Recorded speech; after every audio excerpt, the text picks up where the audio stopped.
Assalamu alaikum warahmatullahi wabarakatuh. Всем доброй ночи. Машу.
Вот, Дани Асхабов.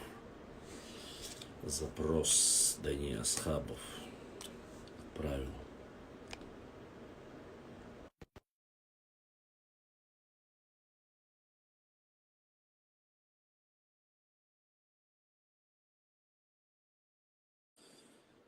Слышит-то нормально, слышно, просто это Клава Палбиашью.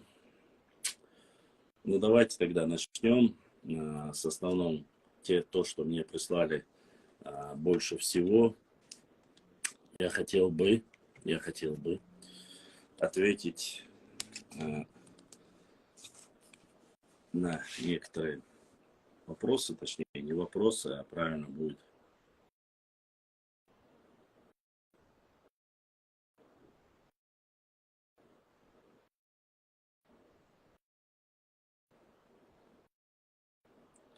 Так, сейчас я постараюсь. Ибрахим, халатыне YouTube. И хотел бы с одного видео, которое мне прислали.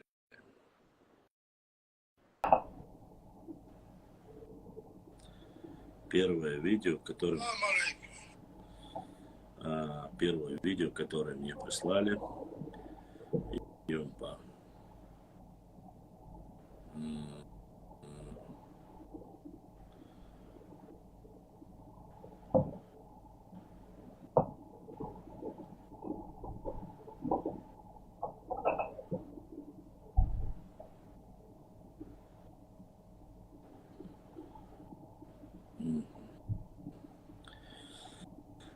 Видео, которое мне прислали по минимуму, кажется, человек без малого 50. Я, знаете, постараюсь более корректно, грамотно ответить на данный вопрос, так как могу. Ну, с документами, конечно, обязательно я опубликую в дальнейшем и пост сделаем. Давайте посмотрим, послушаем.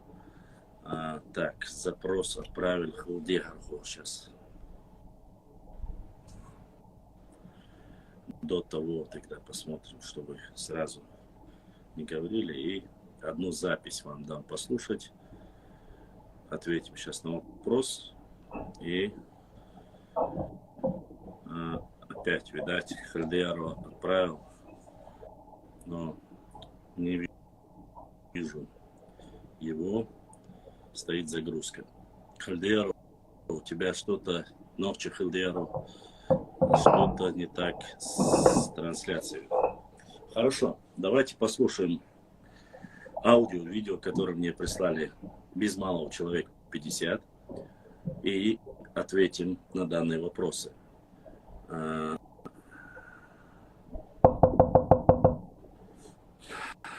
Если вы слышите, дайте мне валикум салам.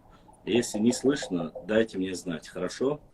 Это запись аудио, поэтому... Ассаламу алейкум. Шаят строль. Шатуа Халишору, а что за кредит киллер? Мне 61,5 год уже. Я тебе говорю, в седьмом колене вы уходите на ингушей. Я вот баба удачу где-то. Мамаду. Ну, ночи прибит, тейп дадат. Преду тейп. أنتني وماك ملاد يعني خيري جعلك يا جوال عندك ولا عندك ولا سيري جوكتي ناشي لاش عندك ونيابل وشيتشاتو اللي когда в жизни боевых башен делал قاعدوا يا أخي ночи боевые башни хальмаят жилые были полубоевые были не было 3-4-этажных больших башен как ингушей в Шатовском районе башни Алная башня живешь Масир Хамахаль Тверденская башня Халажья башня живешь которые построили именно Ингуши, вот эти башни. Осетия, вот северные, по границам с Ингушетией башни, это ингушские башни, отобранные земли Ингушей. Почему только по периметру Ингушетии эти башни стоят? Илья, почему по периметру? Почему вглубь Чечни их нету? Нога, если у них были боевые башни, они же должны быть у вас, Ламнушка, даже Юта, хотя холма есть. Почему там нет, а здесь есть, где Ингуши жили? Так. Я надеюсь, все услышали эту запись. Так, другая запись. Сейчас, подождите, это или это нет? Я знаю одно. Так, это не то. Минуточку. Состояние ингушского народа это... Так. И мы сразу, чтобы я смог вам ответить на данный вопрос. Так. Сейчас.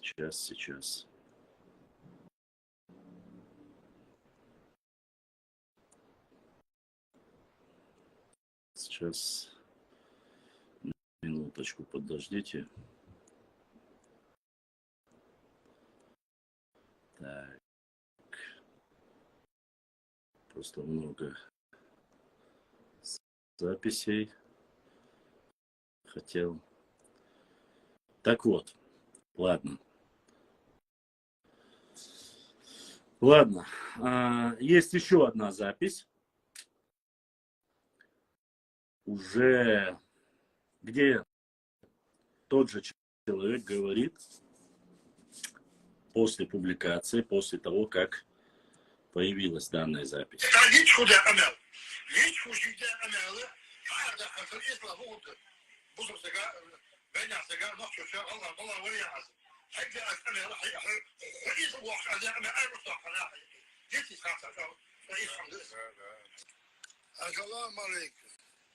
Так, я хотел, здесь сейчас в эфире, кажется, есть мой брат. Шаф, у тебя полная версия есть, не срезанного этого ролика, полная версия, где рассказывают про наш Нохчи тейп, где он говорит полностью про Тумсвай тейп, полную версию пришли мне, если у тебя есть. Просто когда мне прислали их слишком много, я, видать, один из них срезал. На WhatsApp скинь мне полную версию его. Кажется, ты сейчас в эфире. В YouTube. Я знаю, что полная версия в YouTube есть, мне нужно было здесь. Она у меня есть, я его не загружал. Короткую версию я оставил, видать, а длинную версию я его, кажется, удалил, да? Сейчас посмотрим, подождите. Так.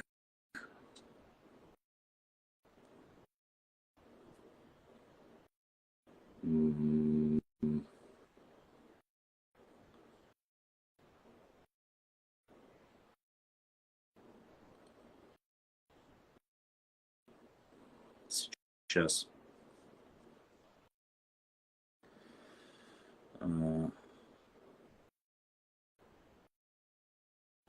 меня же было это. Человек, Алейкум ассалам. Полную версию. Так, у кого есть мой ватсаповский номер, полную версию этого разговора мне нужно было, чтобы было понятно. Это короткая версия. У меня так много их было, что из-за повторов я многие удалил.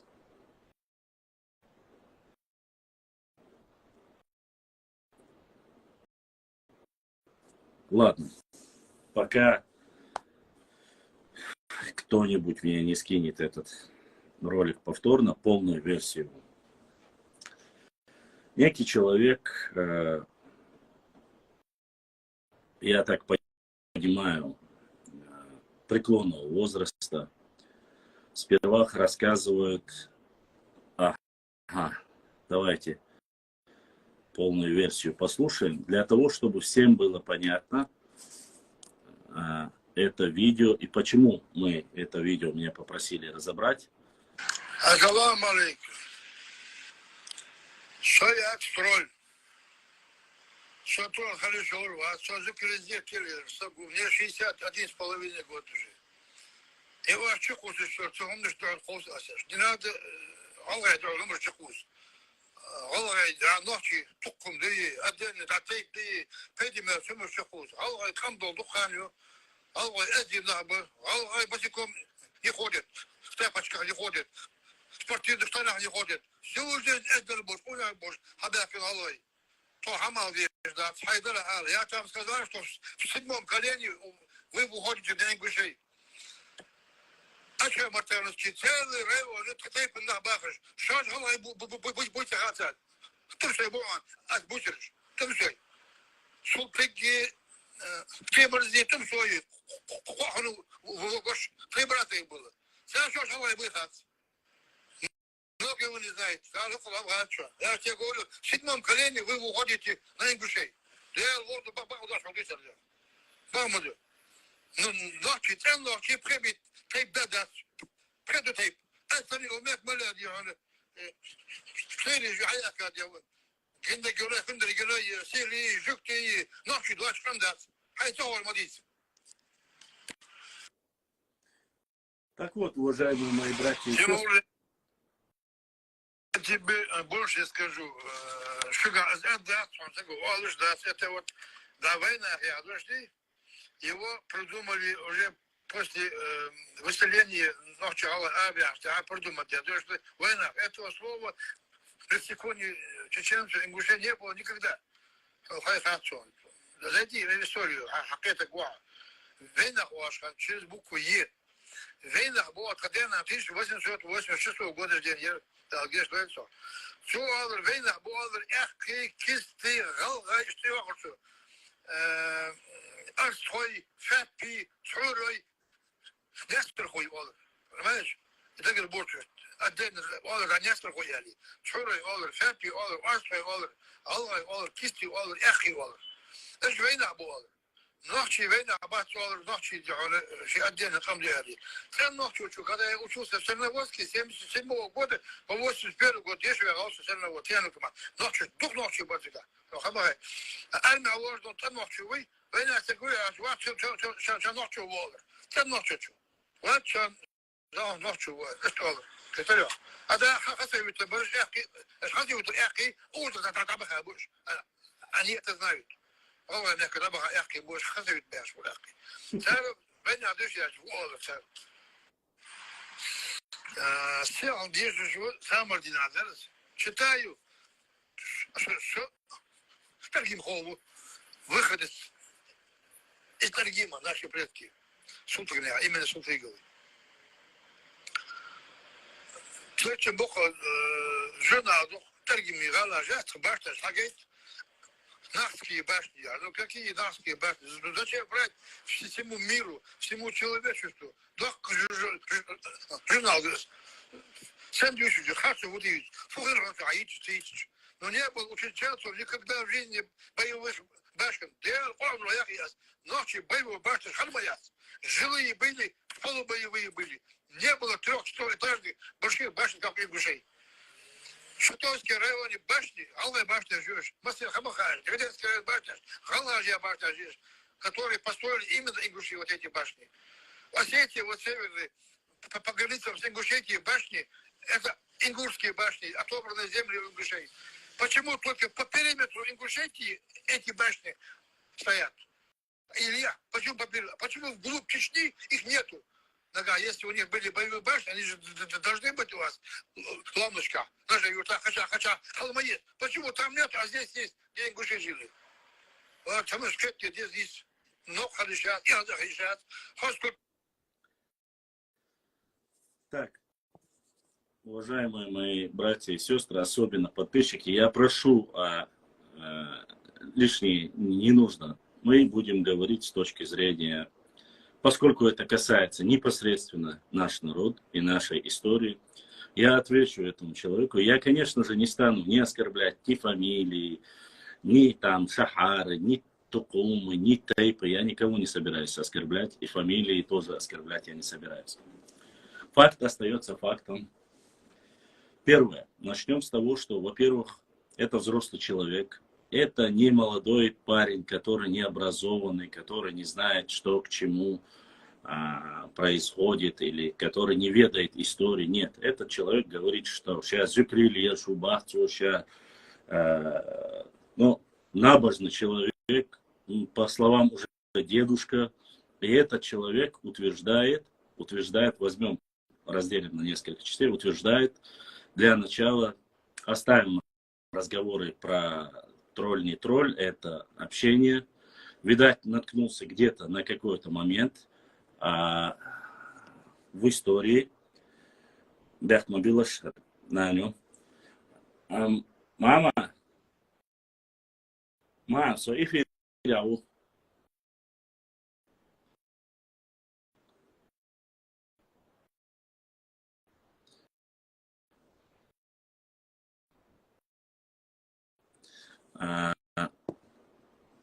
sobre Deus, Byakhmabilash.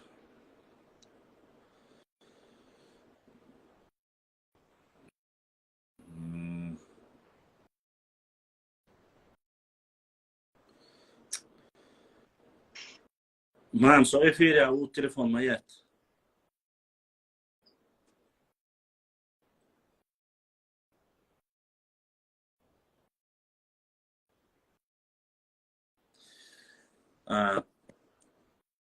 По-видимому, он написал, что все началось с того, что написал, что в 7-м колене все являются там ингушами. Ему начали отвечать, и после этого, видать, по словам данным, он кому-то начал отвечать. Для начала немножко забежим вперед. Еще в 2018 году, когда начались вот эти разговоры об истории, о братстве, о границах и всем остальном, мы вас, точнее, все, кто был в эфире, все, кто старый из наших подписчиков, прекрасно помнят разговоры, о чем шел разговор. Мы говорили, что будут говорить о фратриях, то есть о пограничных тайпах, и пытаться их отмежевать, пытаться их отсоединить от общего этноса, единого этноса ночи народа. Мы говорили, вы уже помните, мы много писали, говорили о тарлоевцах, что они наши или не наши. Говорили, то есть не мы говорили, нам утверждали, говорили об акинцах, лам-акинцах, говорили об ауховцах, говорили точно так же об орстроевцах, о галаевцах, говорили потихоньку. И теперь вы прекрасно помнили, по этому разговору взрослый человек говорит, что один из чисто чеченских, исконно чисто чеченских тайпов, Тумсуай, не знает ни один из тумсуевцев, Тумсу, чтобы было понятно, это один из немаленьких чеченских тайпов, исконно чеченских, чисто чеченских, которые относятся к шатойскому кластеру, имеют свою родовую башню, имеют свою гору, имеют свое село. Никогда ни один из тумсоевцев не заявлял и не говорил ни один. Я встречался с многими из Тумсой, взрослыми и старейшинами говорил. Никогда из них ни один не заявлял и не причислял себе к какому-либо роду, со всем уважением к нашим соседнему региону. И никаких разговоров об этом не было. Но вот человек, которому 80 лет, утверждает, что Тумсуай, который по количеству почти что 20-25 тысяч человек проживает в Чеченской республике, относишься в основном Тумсуай, если я не ошибаюсь, относится к гаплогруппе J2, говорит, что Тумсуай не знают о том, что они являются ингушами. Первый факт, если мы будем подряд идти по этому разговору. Валлахи, биллахи, талахи, еще раз вам повторю, если бы не пришло бы такое огромное количество этих роликов, мне не присылали, в разных ее вариациях, я бы не стал, и люди реально не понимают, как можно такое говорить человеку, который годится в дедушке. Я промолчу про какие-то морально-нравственную сторону этого вопроса, где он клянется Всевышним Аллахом, но к этому мы еще подойдем. И Тумсуай, являясь исконно чеченским тейпом, каким-то образом начали причислять и обвинять в невежестве, то есть тумсоевцы, которые знают 7, 10, 15 колен своих предков, не знают о том, что они являются выходцами из Таргима. По его словам, он говорит, я из Таргима, Таргим Холбахцу, а они, говорят, от них. То есть, по его словам, я констатирую, я не знаю, такого я просто-напросто не слышал. Хотя ничего удивительного нет. У нас и Эдшбаты оказались тоже с Ингушетии, и многие другие тейпы. Но суть сейчас не об этом. Получается, обвиняют в невежестве Тумсуай. Неужели Тумсуай, который, опять же повторюсь, не маленький тейп, имеет родовую гору, башню, все остальное, и ни один из тумсоевцев не знает, что оказывается буквально 7 колен тому назад, то есть 7 предков тому назад, что они были ингушами. Он обвиняет их в невежестве, говорит, они даже не знают, что они ингуши, то есть тумсоевцы. Я в этом очень сильно сомневаюсь. Конечно же, с точки зрения и этнологии, истории нашего Нохчи народа, прошу не путать и прошу четко понимать. Я ни в коем случае не говорю этого, что они являются. Тумсо является исконно чисто Нохчи тейпом. И нет в этом никаких сомнений. Чтобы было понятно. Но обвинять, опять же, очередной чеченский тейп, обвинять их в невежестве и говорить, что в Ачхой-Мартане, да пускай даже не только в Ачхой-Мартане, в Шатойском районе, по всей республике, там, где живет любой Нохчи, проживает Тумсуай. И нет в этом ничего плохого. Об этом я еще напечатаю обязательно. Для непонимающих, несведущих об этом тейпе. Я остановил писать о каждых тейпах, но, видать, эта практика, чтобы не было лишних разговоров. Там есть некоторые переплетения, когда некоторым людям из этих тейпов начинают, нет, это неправда о нашем тейпе, это неправда. Общую информацию все-таки мне придется публиковать. Я, иншаллах, буду дальше продолжать публиковать о всех исконно чеченских тейпах. Чтобы было понятно, это оскорбление и невежество тумсоевцев, и оно неверно излагается этим вполне себе взрослым человеком, который утверждает, что не знает. Хочу, чтобы донесли до него или кто-либо, кто передаст ему, я уверен, кто-нибудь да передаст, что Тумсуай знает своих предков, и они знают, что они исконные Нохчи, как и все, без исключения, шатоевцы, которые являются исконно чисто, не только шатоевцы, и тумкалинцы, и галанджошцы, все знают, кто они есть, и они прекрасно знают, что они Нохчи, и живут у себя на родине, и им приписывать себя кому-либо, или же, если они являются таковыми, уходить от кого-либо нету никакого смысла. По крайней мере, за этим тейпом вы просто, может быть, не знаете об историю этого тейпа. историю этого тейпа, к сожалению, вы никаким образом не можете приписать к себе. Этот тейп является одним из шатойских тейпов, который был не меньше воинственным или равный, так же, как и вами ненавидимый тейп, который вы всяческим образом, люди неведущие, нарнийцы обычно, оскорбляли, допустим, тех же Варандой. Вы же всегда их оскорбляют, пытаетесь как-то оскорбить. Ну да ладно. Раз этот вопрос насчет Тумсо, надеюсь, мы закрыли. И Тумсо не являются никаким образом выходцами из Таргима. Они жили и живут на исконных своих землях, своя гора и все остальное. И родовая башня. Остальное я опубликую на своем канале, вы можете посмотреть. Сегодня речь идет не именно там, акцентируется на тейпе Тумсо. Речь идет об истории ночи народа. Второй вопрос.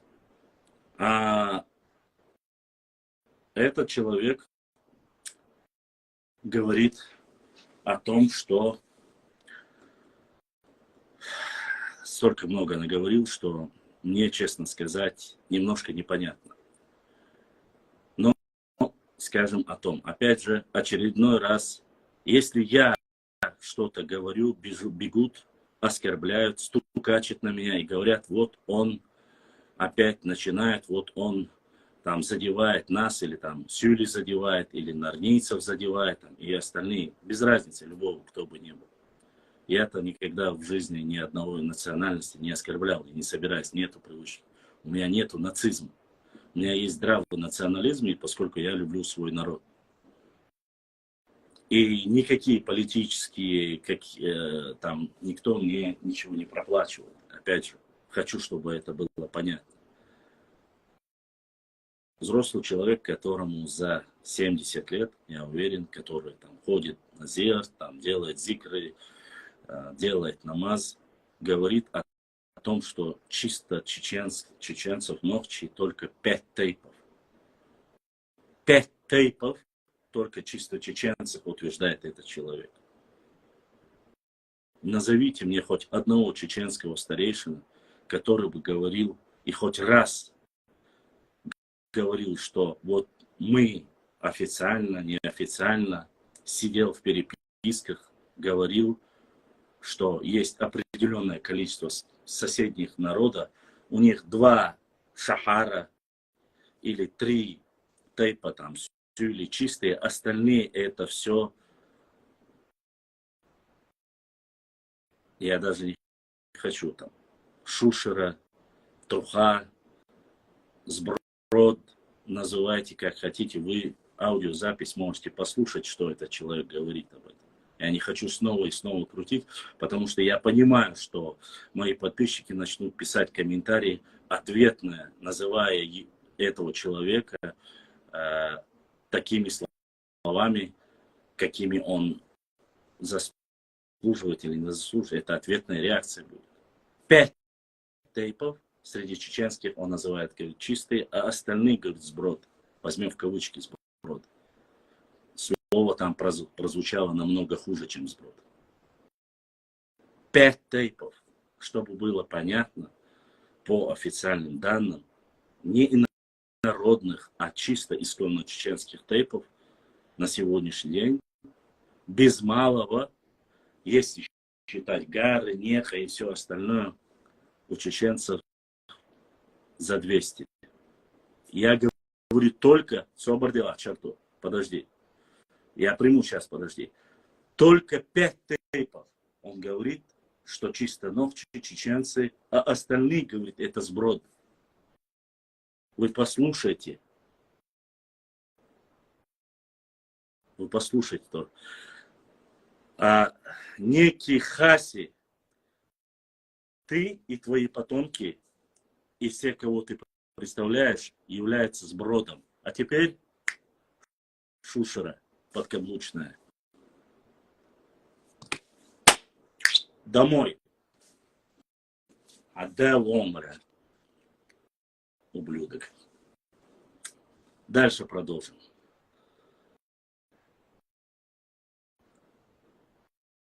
Чисто 5 автоматически получается остальные. Я как закончу, приму черту. Подождите немножко. Я же сказал, что я приму. Остальные, получается, нечистые. И он в своих перечислениях называет один из больших чеченских тейпов. Гендер-гной, мендер-гной, он говорит. Гендер-гной является один из больших и чисто исконно новчих тейпов. Чтобы было понятно. Один из больших, не маленьких тейпов. И перечисляет остальных. Говорит, это сброд. Делая такие заявления, ссоря, когда люди потом, достойные люди, когда начинают отвечать и говорить, это некрасиво, это неправильно, кто бы это ни говорил, какой бы переписке это ни говорилось, оскорблять. И тот, кто позволяет такую вещь делать и говорить, это и есть позор нашего народа, если он позволит такое говорить. Еще раз повторюсь. Из 200 тейпов нет, Гарри, я не буду сейчас говорить даже. Пускай это будет даже первое упоминание. 66 тейпов. Как сказали, писали еще в 19 веке. Да, началось от 63 на котле чеченском. И дальше от них Гарри нет, и появились, которые размножились, которые взяли имя предков, назвали его тейпом. Я не про это говорю. Сегодня их за 175 где-то пределов. Не считая тех, которые записаны везде у всех этнографов, как инородные. Их немного. Не даже, я бы сказал, даже не 10% от всех тейпов. Опять же, не считая их, остальных из них выбирают 5 и говорит. И вы сами подумайте, как должны чувствовать. Хорошо, он еще не назвал какие-то тейпы. А кто это чистые? И сегодня вот сидит человек, я его сейчас заблокировал, точно такой же нарнийский ублюдок пишет, что а разве он не прав? А кто сказал, что он прав? Кто он или этот человек, которого я только что заблокировал, чтобы говорить о нашей чистоте? Потому что точно так же может быть ответная реакция. Кто сегодня может сказать, что это не чистый тейп? Если у этого человека есть своя гора, есть своя башня, есть свое село. И даже из 63 изначально, которых описали первые этнографы, ученые, если даже взять 5 тейпов, остальные где? 55 тейпов. Поэтому я в своих эфирах, хотя вы многие меня и оскорбляете, и за моей спиной про меня плохо говорите, я знаю, обвиняя меня в разных вещах, я всегда говорил вам об одном. Всегда думайте о национальном единстве нашего народа. Без разницы, Галанчуж это, Нажаюрт это, Ведено, Теркис, Теркал, Сия, Теркал, Дия. Разницы нет. Мы один единый народ. С одной общей историей. Не нужно материться, не нужно оскорблять и говорить вот такими темпами. Просто излагать факты.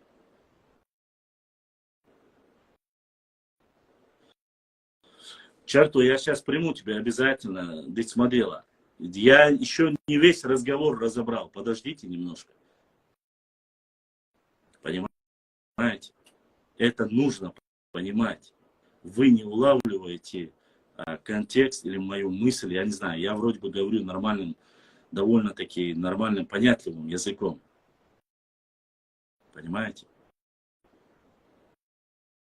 Из 100 с лишних тейпов выбирает 5. Оскорбляя, опять же, гендер, гной, мендер, гной и так далее и тому подобное. Невежество.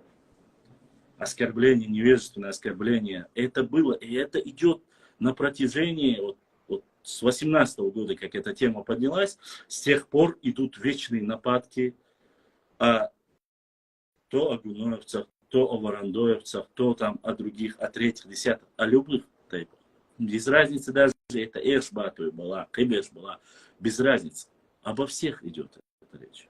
И опять же, обвиняем меня в том, что я отвечаю, я провоцирую.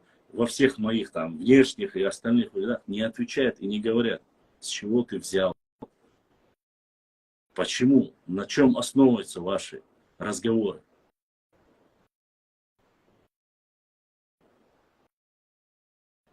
Понимаете? С каких это пор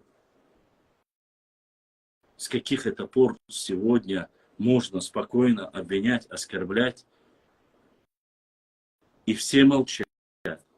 А я один, когда говорю, вот закинул ролик про нашу историю, на меня чуть ли не все грехи вешают.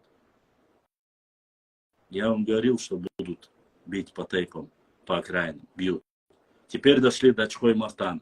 Теперь у них, оказывается, акинцы. Не назвали Мелхи, запомните. Хорошо, еще не назвали Карабулаков. Хотя, может, он там назвал Уарской.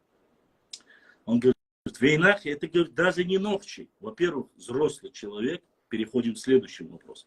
В 20, он говорит, во время депортации назвали, говорит, не во время депортации, а в 1928-29. До депортации это еще очень далеко. 20 лет еще до этого. И выдумал это название, когда хоть вам и говорят, вам и не нравится, как раз таки Яковлев и Мальсагов. Это вы говорите Вейнахи, может быть. А в Вейнахи такого нету. Это было и все. У нас это Вейнахи, у вас это Вейнахи. У вас это Фу, у нас это Ху. Ничего такого нету. Кто-то заимствовал у соседей, кто-то оставил более старое название или использует старый алфавит. Кто-то, это суть не важна. Суть не в этом. Всех остальных людей, которые смотрят эти стримы, любого типа, это может коснуться любого человека. То, что вот было сказано, я, опять же, для чего я это говорю? Чтобы вы своим детям, сыновьям всем, чтобы вы могли правильно излагать и доносить, кем они являются. Шуновчий душун. Хокка харпитан душун. Эцари üçün ламаду олаш. Хакари üçün ламаду олаш. Шашмюш туда цаха амдия. Не позволяйте. Вы говорите, да, царь, что сохранить, то царь, традиции, шумш, сохранить, то гори вожди. Нисколько это не мешает ни одному. Сохранить у всех горной части, а это южная, главное сердце Чечни, южная часть Нохчичуя. Все, кто живет в горах, это прекрасно знают. Тейп знает, Топом знает, гору знает, землю, все это знает. И тут речи нету там. Он сказал или я сказал. Вам нужно это знать. Человеку 70 лет. Он клянется на Коране. И мы переходим к следующему вопросу обсуждения. Тунсуан мы уже обговорили. Оскорбление чеченских тейпов, кроме 5, которых он не назвал. Мы обсудили. Я ответил, надеюсь, вам, что это не является достоверной информацией. Это просто провокация чистейшей воды. Человек не знает, я не знаю, просто-напросто. Это такой блеф. Переходим к следующему вопросу. И этот человек, запомните, взрослый человек, который делает ламас, который ходит на зикр и все остальное, это по его словам, отвечает и говорит, что в Чеченской Республике клянется, еще раз повторюсь вам, клянется Аллах, вы можете, любой человек может послушать эту запись, клянется Аллахом и говорит, что в Чеченской республике никогда не было башен, кроме как в Ингушетии. Вот. Еще раз покажу. Кто-нибудь передайте ему. Это каталог. Это первый выпуск каталога о чеченских башенных комплексах. Я вам их перечислял, я вам о них говорил. И он говорит, заметьте, говорит, что только башенные комплексы, которые находятся, он назвал, во-первых, Шатойскую землю, которую у них отняли. Он сказал, что Шатой землю у них отняли. То есть чеченцы отняли Шатой, а все башни, которые построили, это ингуши построили. И потом он заявил, что это все является комплексы, построенные комплексы являются ингушскими. И они все по границе. То есть эти башенные комплексы Шатой, Галанчош,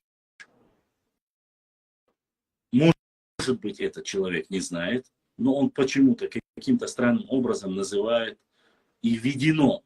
Ведено не является, еще раз повторюсь, Ведено не граничит и никогда не граничило с Ингушетией, чтобы было понятно.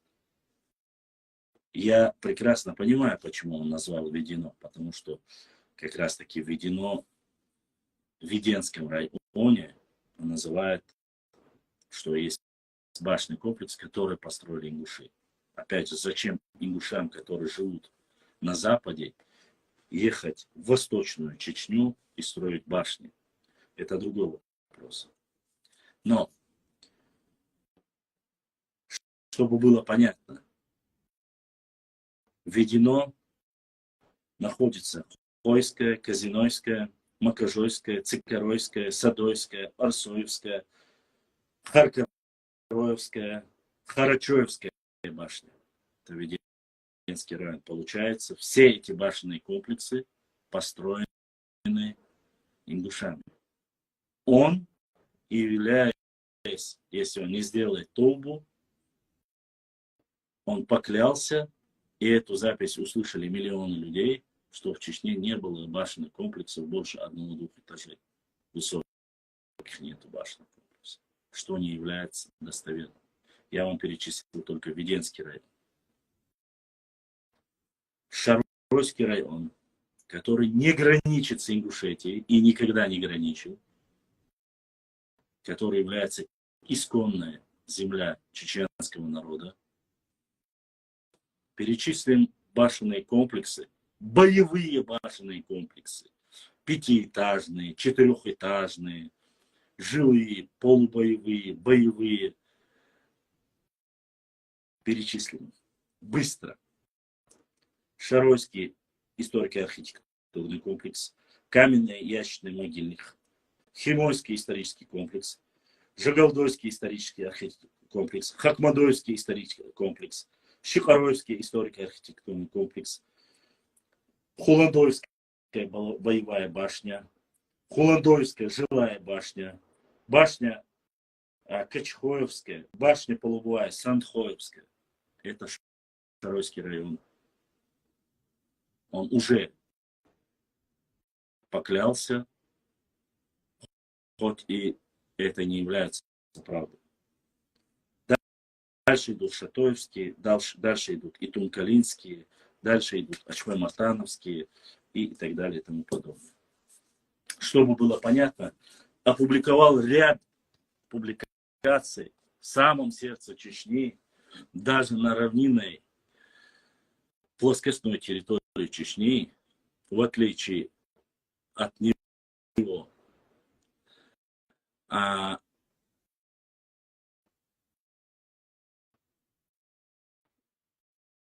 На плоскостной территории Чечни были башенные комплексы. Здесь, недалеко даже в Ханкарском ущелье.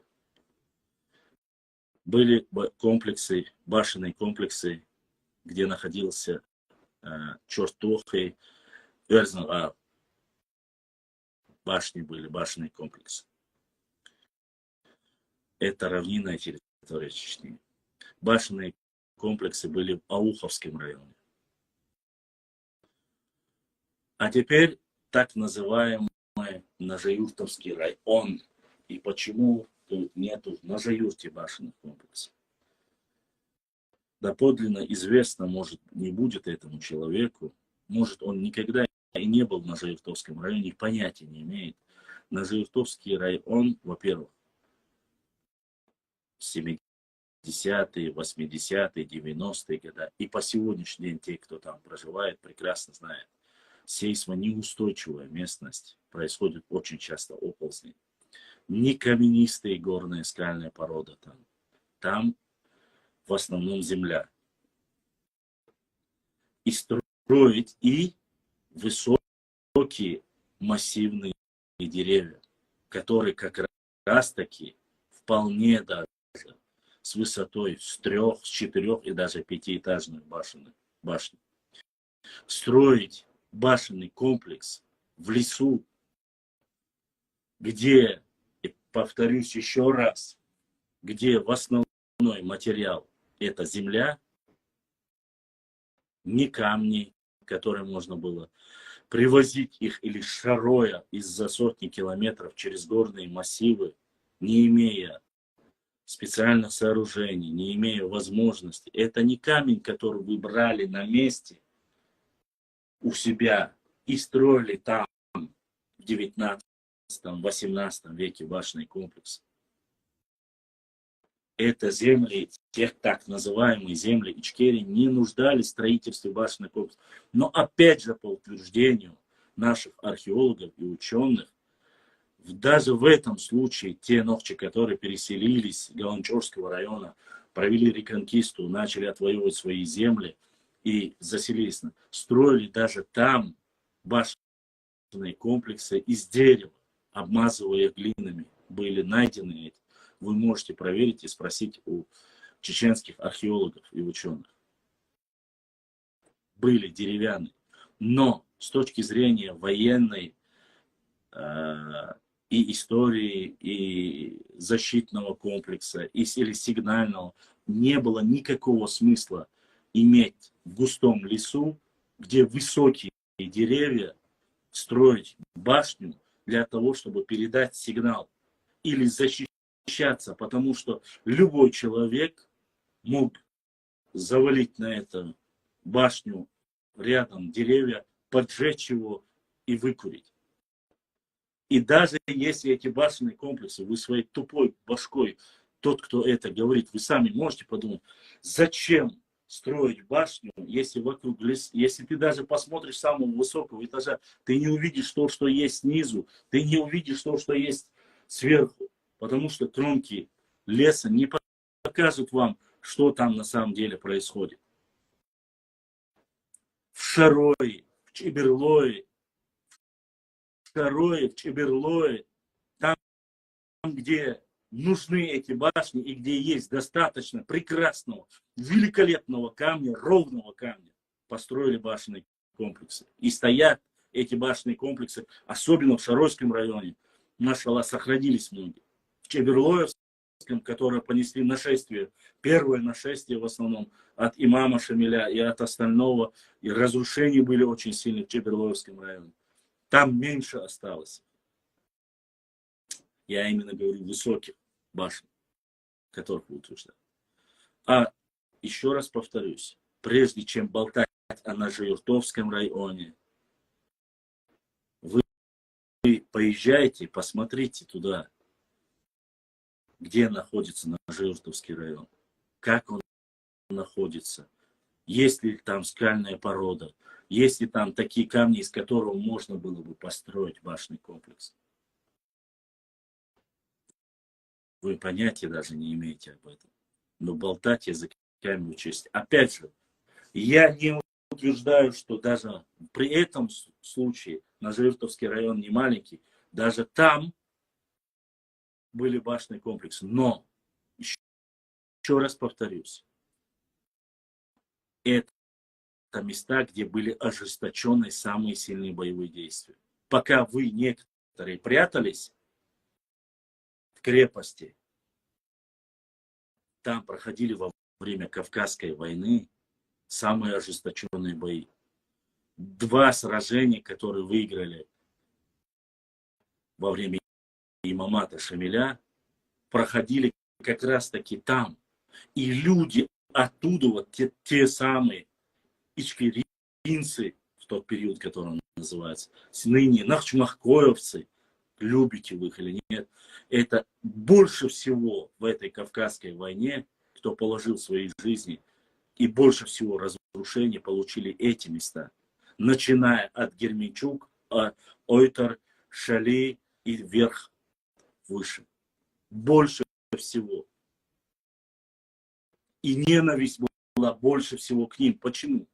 Потому что воевать в лесном массиве у чеченцев удавалось лучше, нежели чем на открытой местности. Потому что на открытой местности можно было использовать пушки. А в заросли, в деревьях этого было трудно. Вы хотя бы изучайте для начала историю.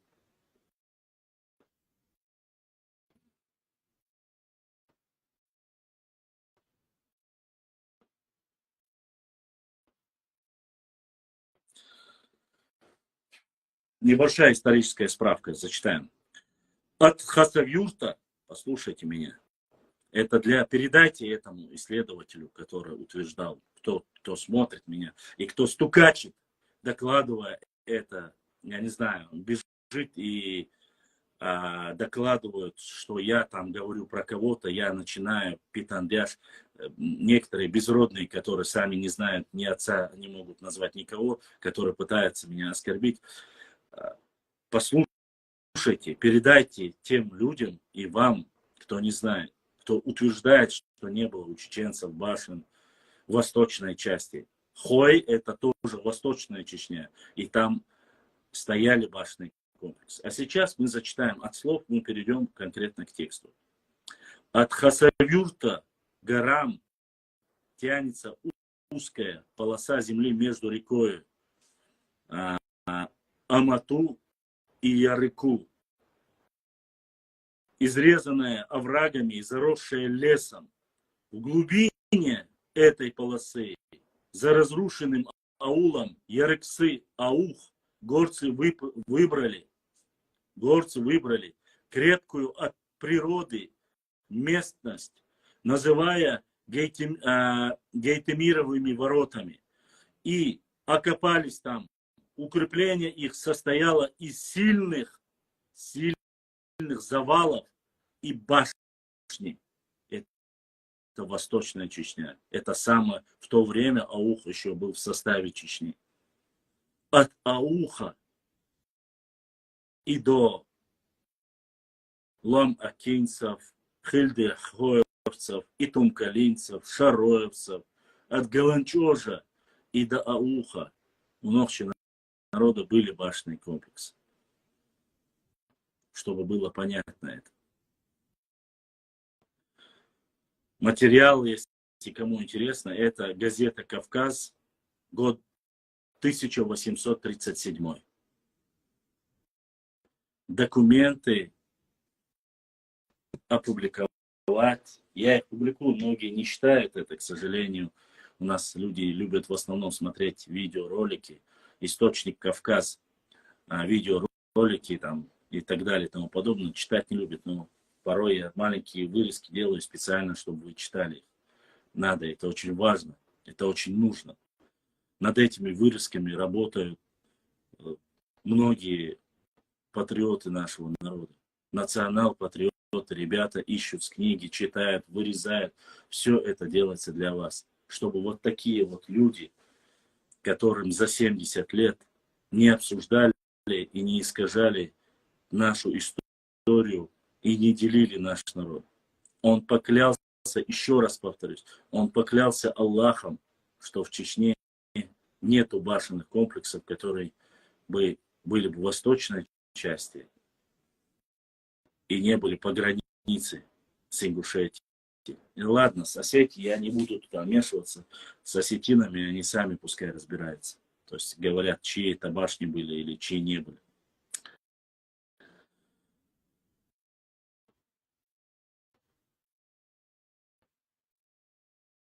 еще один документ. Зачитаем. В Чечне, как нам известно, начиная с Сунжинской плоскости, при каждом входе в ущелье, при каждом маломальском удобном тропике в горы непременно выселится 2-3 четырехгранных башни, 2-3-этажные четырехгранные башни, высится 2-3 четырехгранные башни. Потом, по мере углубления в горы, башни эти по большей части защищены подъемами и спусками. Почти каждой тропки усугубляется в числе и крепости, исходящие самой постройки. Иногда группа их связана соединительными пристройками так, что все целое представляет собою настоящий замок. Все башни построены из оттесанного,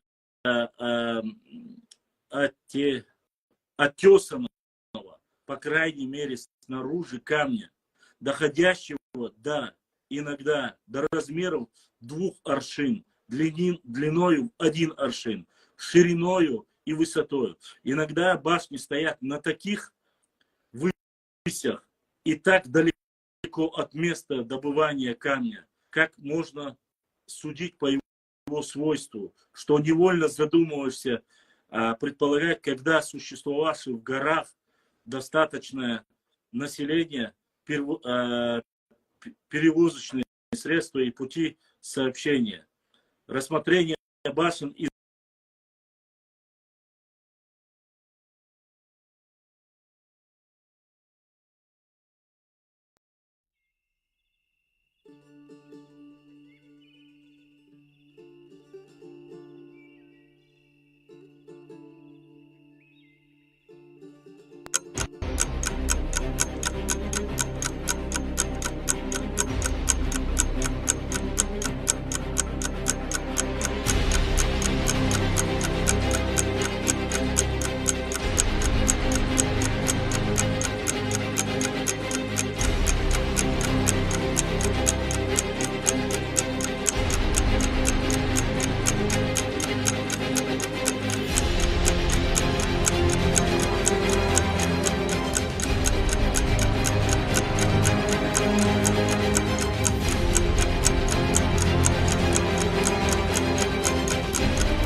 технически там не получилось, теоретически.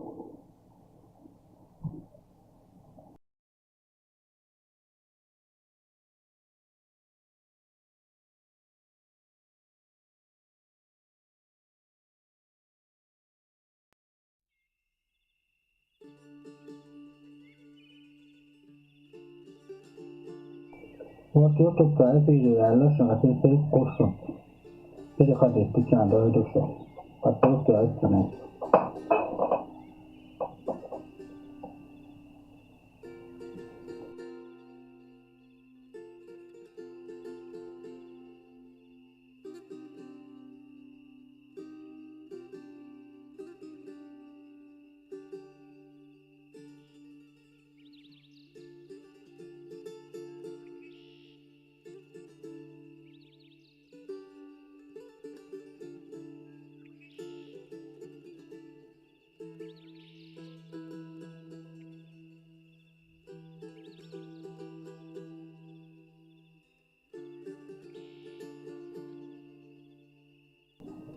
Tavalla video qilib o'tkazdik.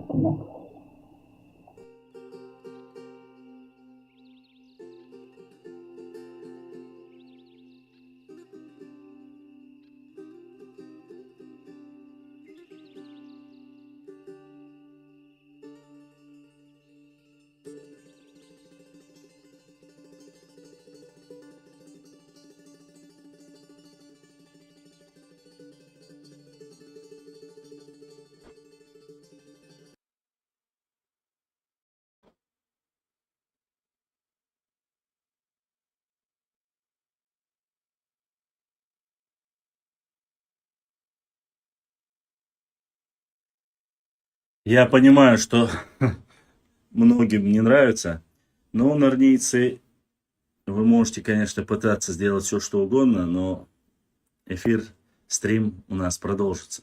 Я понимаю, что всяческим образом пытаются, я прошу прощения, это максимально пытаются нас прервать, наш эфир, но провокация не прокатит. Я знаю, что мы остановились примерно где я знаю. Ибраим, надеюсь, ты подключился, да? Я зачитаю для этого человека. Обязательно прошу тот, кто увидит вот этот видеоролик, продолжение видео на Инстаграм, прошу вас зайти на наш YouTube канал. Там вы найдете первую часть предыдущей. То есть если я вдруг не сохраню первую часть нашего стрима, на YouTube-канале вы сможете посмотреть полную версию, потому что, благо, мы перестраховались, и мы сохраняем все видео через YouTube-контент. Там вы можете увидеть полную версию, то, что мы говорили в первой части, и к чему вообще относится продолжение. Я знаю, что многие сейчас могут просто включить и не понять, о чем речь, но первую часть данной передачи, час прошел, наши нарнийцы, как всегда, попытались, очень могут навредить Зурабашвили этому. Но да ладно, я зачитаю вам один документ, опять же, официальный документ, вы можете найти, это о башнях Чечни. О башнях Чечни. Я знаю, что приостановился у нас эфир именно на этом моменте. В Чечне, как нам известно, начиная с Сунжинской плоскости, при каждом входе в ущелье, при каждой маломальской удобной тропке в горы непременно высятся 2-, 3-, 4-гранные башни. Поэтому, потом, по мере углубления в горы, башни эти по большей части защищены. Подъемы, спуски каждой почти тропки усугубляются в числе крепости, изящнее самой постройки. Иногда группа их связана соединительными постройками так, что все целое представляют настоящий замок. Все башни построены из оттесненного, по крайней мере, снаружи камня. Прошу заметить, оттесненного снаружи камня. Разницу, кто хочет, если увидеть, между башенными комплексами, нашими и соседними, там, Осетии, с Ингушетии, с Дагестана, вы можете посмотреть, и я думаю, что увидите очень сильную разницу. Мы это опубликовали. Это как бы отступляю. Все башни построены из отесанного, по крайней мере снаружи, камня, доходящего иногда до размеров 2 аршин длиною, 1 аршин шириной, высотою. Иногда башни стоят на таких высях и так далеко от места добывания камня, как можно судить по его свойству, что невольно заставляет предполагать когда-то существование в горах, достаточное население, перевозочные средства в пути сообщения. Рассмотрение башен в инженерном отношении показывает, что они построены во времена употребления луков. А некоторых людей в то время и вообще не было. Ну, как этнос. Или там тейпов. Малую толщину стен не свыше 1 аршин, машикуля, лучную навесную стрельницу и приспособление к лучной фланкировке. Газета «Кавказ» 1862 года. Чтобы было понятно. 1862 года. Только за 2 года до этого, уже в 1860 году, впервые появился Ингушский округ. Его не существовало до этого доколе. Но, начиная с Сунжинской плоскости, полностью по всем ущельям были башенные комплексы, о которых написано в документе. Вы можете это проверить, вы можете это посмотреть. Поэтому этот человек, конечно, может и писал, и говорил, и рассказывал якобы на провокацию. Первая ложь о том, что тунсоевцы являются ингушами. Тунсои не являются ингушами. Вторая ложь о том, что якобы только 5 чеченских тейпов являются нохчи, и что они чистые. И остальные это сброд. Это по его словам, не мои слова. Констатирую. Третье, то, что якобы только в Шатойском и по границе с Ингушетией, я не знаю, почему он сказал еще Ведено не граничит с Ингушетией вообще. Он поклялся Аллахом, что нету многоэтажных башенных комплексов. Один лишь Шаройский район или Чеберлоевский район. Я не говорю о реставрированных, я говорю о тех башенных комплексах, которые 13-14 века сохранились очень тяжелым сегодня сказать. Они от землетрясений последних немножко пошатнулись, но они стоят до сих пор. И эти башенные комплексы не граничат, и они очень далеко от Ингушетии, они вообще не граничат с ним. Есть башенные комплексы в Чеберлое, в Шарое, Аухе, и ауховцы знали, точно так же и строили. Вот почему нужно ауховцев в некотором случае приписать, понимаете, сказать, что ауховцы, вы заметили, в разговоре он говорит, ауховцы, акинцы, говорит, ауховцы, акинцы, кто проживает, ауховцы, там. Это, говорит, ушли, говорит, акинцы с Ингушетии. Не лам-экке, не акинцы никогда в своей жизни, кроме как на короткий срок, не были в составе созданного 1800, не древнего, созданного в 1860 году Ингушского округа. Акинцы из 15 века, из 14 века существовали лам-экке, как единый народ со своими братьями. Нохчи, единый народ, они были в составе и не имеют никакого отношения, кроме как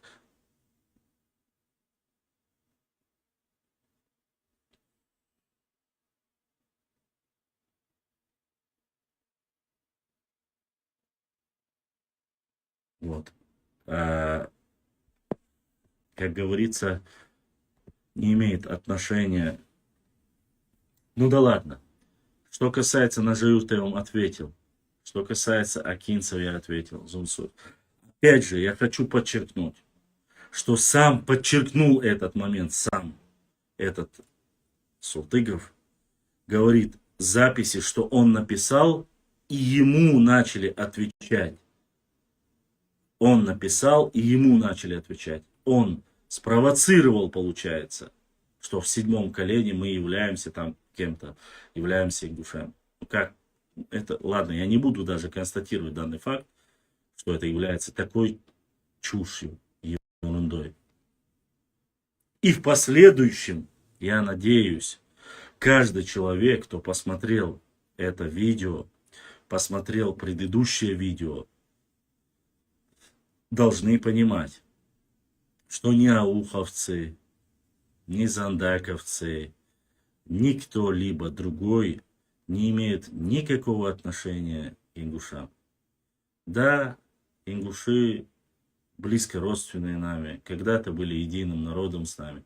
Потом часть от нас ушло и стали отдельными. Ни больше, ни меньше. Я не знаю, вот эти заявления, я не буду сейчас говорить о том, что чистоте, у кого какие есть, прежде чем... Да, еще один вопрос. Еще один вопрос. Я не против, если вы SD, и так далее и тому подобное. Я не против. Валлахи, не против. Будьте SD как хотите. Но мы никогда не ходили в тапочках, в спортивной форме и так далее и тому подобное. Я не хочу закидывать ролики. Я не хочу публиковать. Но вот эта болезнь, то, что некоторая молодежь там ходит в спортивной форме, в тапочках. Ну, у кого своя возможность есть, кто как рассказывать вот эти сказки, что у нас нету и никогда этого не было, не стоит. Не стоит этого делать. Понимаете? Но есть, везде есть. И спортсмены есть, и молодежь есть. И не то, что спортивный. Есть видео, где в шортах, где... Ну, ладно, я не буду говорить, здесь очень много взрослых людей и девушек, я не хочу говорить. Есть и с вашей стороны, и с нашей стороны. Не надо об этом эзди, якобы вот мы этого не делаем, вы это делаете, не надо. Мой народ и наш народ 20 лет, пока некоторые жировал, напивался, нам хорошо жил, почти 20 лет воевали. 2 последние чеченские войны. Не хоть не весь народ, но пострадал-то от войны весь народ. Голодали, не ели. Мы не могли себе позволить шляпы, костюмы и так далее и тому подобное. Нам не до шляп и костюмов было, мы выживали. От голода, холода, от снарядов и так далее и тому подобное. Это была война. И упрекать нас или нашу молодежь, наших детей, стариков, которые просто-напросто выживали, упрекать в спортивной форме, шлепках, галошах, если вы хотите, я хочу тем людям, кто упрекает нас спортивной формой или не такой одеждой, я хочу, чтобы вы вспомнили, когда был конфликт, осетино-ингушский конфликт, и уходили оттуда беженцы. Как они уходили? Валикум салам. Они уходили, одев то, что попалось под руки. Понимаете? Не нужно упрекать. Я не упрекаю. Это тяжелое бремя. Это реально тяжелое бремя. И говорить, что ваши там в спортивках, не спортивках. А то, что сегодня там ходят спортсмены, там, это невежество есть и с нашей стороны, есть и с других, с любого. То, что было раньше, Понимаете? И то, что есть сейчас, это разница большая. Поэтому говорить взрослому человеку о том, что Тумсо это не чеченцы, чуть ли не весь Ачкой-Мартан, получается, весь Ачкой-Мартан там из тумсоевцев оказывается. И они говорят, ингуши, которые... Я не знал, что Тумсой происходит из Таргима, поскольку он далее говорит, что они Таргимхой. Я не знал этого. Насколько я знаю, Тумсой исконно и гору, и башни имели в Шатойском районе. А шатоевцы это чистокровные ногчи, чеченцы. И во всех войнах они были со своими чеченцами. Кстати, вы упрекаете вот этому человеку, который упрекает и говорит, что и многие сегодня говорят, Тумсуя приписывают ингушам. Но вы очень интересный момент, я хочу, чтобы мои слушатели запомнили это. Вы знаете, что многие ваши античеченские каналы, чеченофобские каналы, упрекают чеченцев договорами.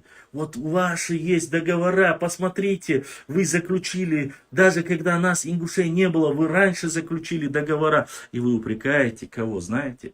Вы упрекаете шатоевцев. Эти 3 селения шатоевских вы упрекаете и говорите, вот вы, чеченцы, подписали договор раньше с русскими, чем мы.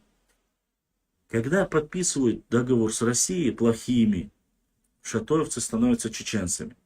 Я помню, был случай в Саратове, когда подрались ребята. Там начали комментаторы, русские националисты писать, вот мы избили туда-сюда. Там под этими постами писали многие нарнийцы и говорили, это чеченцев избили, это чеченские мелхи. То есть, когда их избивают, когда мы проигрываем, когда не в хорошем цвете выставляют, и мелхи становятся чеченцами, и шатойцы становятся чеченцами, и ауховцы становятся чеченцами. Все они чеченцы ногчи. А когда в каком-нибудь спорном вопросе Лом-Акки оказываются ваши, Тумсой оказываются ваши, Уарстхой оказываются ваши, Тирвой оказываются ваши, Нашхоевцы оказываются ваши. Все ваши, когда нужно земли приписать, историю приписать, что-либо хорошее приписать. Еще раз повторюсь, нету ни одного заявления, где бы говорили чеченцы, сидел старейшина и заявлял, что среди, без разницы, или осетин, или ингушей, или дагестанцев, 5 тейпов чистые, а остальные это шалуха, там, сброд, таких разговоров не было. Этого невежества у нас нет. Альхамдулилlah, Всевышний помиловал нас. И я знаю, что не стоит, но еще раз я хочу повторить. Сказки и тех адвокатов, тех людей, которые начинают, не защитники, там, военнохильцы, начинают писать, вот, Башлам, ты всегда вот ты говоришь плохое только про ингушей. Да не говорю я про ингушей ничего. Но привыкли, что никто не отвечает. А потом это видео стало достоянием, и этот человек говорит, что я отправил это в личку, говорит. А вот это распространили. Вот когда мне в личку приходит, допустим, ваши SD нарнийцы, даже переписку у меня, скрины пытаются сделать. Сколько раз это было? Этот Мухаммад его, как там звали, Ивло, который там выступил, пришел ко мной эфир, черту задал вопрос и так далее и тому подобное. Разве я провоцировал его? Нет, не провоцировал. Вы вырезали и закинули это туда. Мне без разницы, кто это человек. Я не называю его фамилию, я не называю этого. И все прислали мне. Я отвечаю на вопросы этого человека, который оскорбляет мой народ, оскорбляет нашу историю, нашу культуру. Я, говорит, в Серноводском, когда учился в 70-е, 80-е годы, учился в 70-х годах, когда меня на свете даже не было. И с тех пор этот человек когда мне старейшина Улам Акинец открывали мечеть в горах, рассказал случай в Бамуте, который я вам рассказывал, когда в 1971 году по Бамуту ходили люди, 3-4 человека в шляпах, записывали и спрашивали, к какому народу вы относитесь. Записывайтесь. Когда он сказал, что мы чеченцы, ногчи, ему сказали, нет, записывайтесь другой нации, ингушами, сила ахир-душу. И это мне рассказал взрослый человек. И я у него спросил, Аманат, дуй, и ты мне это рассказываешь? Он сказал, нет, я хочу, чтобы об этом знали остальные. Я спросил, я могу это в своем эфире рассказать? Он сказал, можешь рассказать об этом. Мы Луам Эхке, это чистая кровь ногчи народа. И Луам Эхке, и Тумсуай, и Уарстхуай, и Мелхи, это наша кровь, это наш народ. Мы единый народ, мы единое целое. Вот на этом я могу поклясться Всевышним Аллахом. Начиная от Ауха, заканчивая Панкиси, кистинцами и все остальными. Мы это и есть наш народ, и мы не делим. Если вы отсоединились и живите, но рассказывать про наши тейпы, какие чистые, нечистые, это неправильно. Антипонт ТВ. И я теперь готов ответить на ваши вопросы. И по данному видео, чтобы было понятно, на что я отвечал, я хочу еще раз, чтобы вы услышали. Еще раз, чтобы вы услышали, кому я отвечаю и на какое видео, которое мне прислали по меньшей мере 50 или 60 раз. Салам алейкум. Что я отстрой? Что то Халишору, а что за президент телевизор, Сагу, мне 61,5 год уже. И вот что хочешь, что он не ждет холст асер. Не надо, Allah ya diyorum çıkmış. Allah ya nahki tukum diye, adını da tek diye, peydime tümü çıkmış. Allah tam dolduk kanıyor. Allah ya dinabı. Allah ya başıkom не ходит. В тапочках не ходит. В спортивных штанах не ходит. Сегодня это будет, он будет. Хада ахир Allah. Хамал здесь, да, Хайдара Али. Я там сказал, что в 7-м колене вы выходите в день гучей. Хочу батаровский целый район, это тейп на бахар. Что же он будет хатать? Кто же был от бутер? Кто же? Султыги, те борзы, кто же? Кухну, ты брат их было. Сам что он будет хатать? Много его не знает. Я тебе говорю, в 7-м колене вы выходите на ингушей. Я лорду бабаху дошел. Мамаду. Ну, ночью, цен ночью, прибить. Тейп да. Тейп. Тестани умеет мало дивана. Сели жая кадьявы. Ныри. Хиндри гуна, сели жукти, ночью дочь кандидат. Ай что молиться.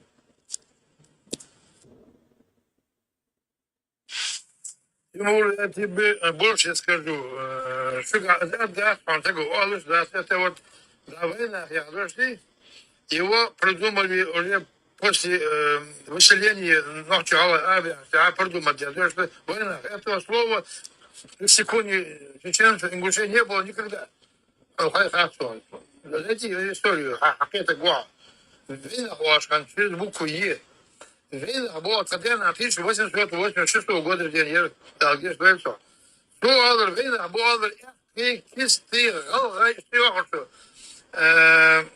أصحي فابي صعوري يسر خوي والله رماش تقدر بوتر الدين والله عن يسر خوي عليه صعوري والله فابي والله أصحي والله الله والله كيستي والله أخي والله إيش بين أبو والله نحكي بين أبات والله نحكي جعنا في الدين الخمر عليه كان نحكي شو كذا وشو سنة واسكي سامش سنة وقود هو سنفير وقود يشوي غاص سنة وتيانا كمان نحكي بس كذا خبره أنا سأقول أشواق شان نحشو والله شان نحشو وشان نحشو والله يترى هذا خاصة يتبرش يا أخي إيش خاصة يا أخي أول كذا خابوش أني تزنايد والله إنك لا بقى يا أخي بوش خاصة يتبرش ولا أخي سالم بيني عديش يا والله سالم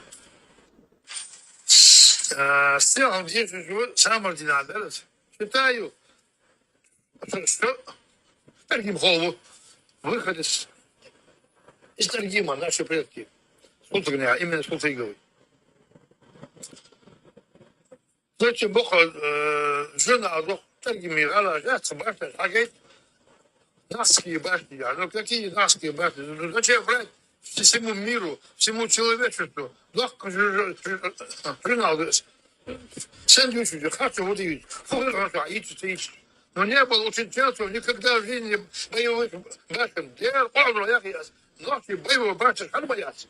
Жилые были, полубоевые были. Не было 300-этажных больших башен, как и душей. В Шатовском районе башни, Галая башня здесь, Масир Хамаха, Веденский район башня, Галая башня здесь, которые построили именно ингуши вот эти башни.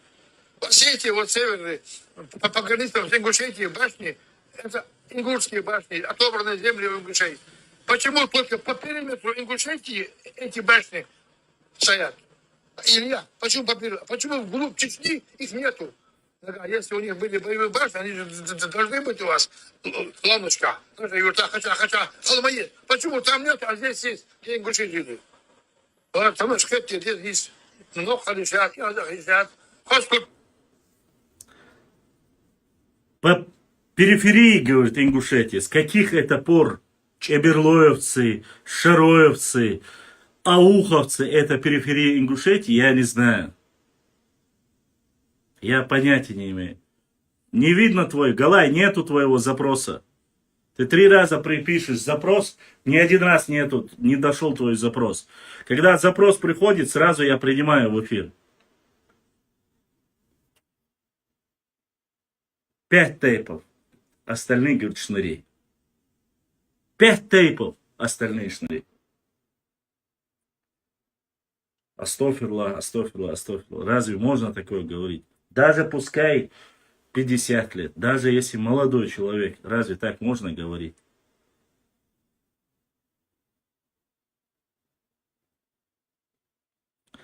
Опять же,